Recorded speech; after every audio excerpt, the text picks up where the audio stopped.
গাড়ি চলতে চলতে হঠাৎ করে নিয়ন্ত্রণ হারিয়ে ফেলে। লোকটি গাড়ি নিয়ন্ত্রণ করার জন্য পুরো চেষ্টা করে।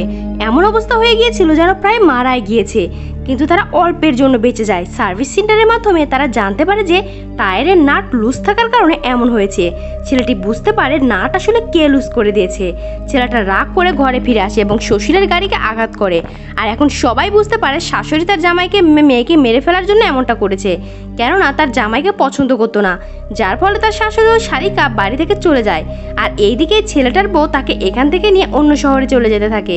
আর ছেলেটি তার বউয়ের কথায় রাজি হয়ে যায় এবং শহর ছেড়ে যাওয়ার আগে চিন্তা করে, কিন্তু যাওয়ার আগে ছেলেটি তার শ্বশুরের থেকে ক্ষমা চেয়ে নিতে এসেছিল। কিন্তু শ্বশুর এখনও রেগেছিল, কেননা তার জামাইয়ের জন্যই তার স্ত্রী এবং মেয়ে বাড়ি চলে গেছে।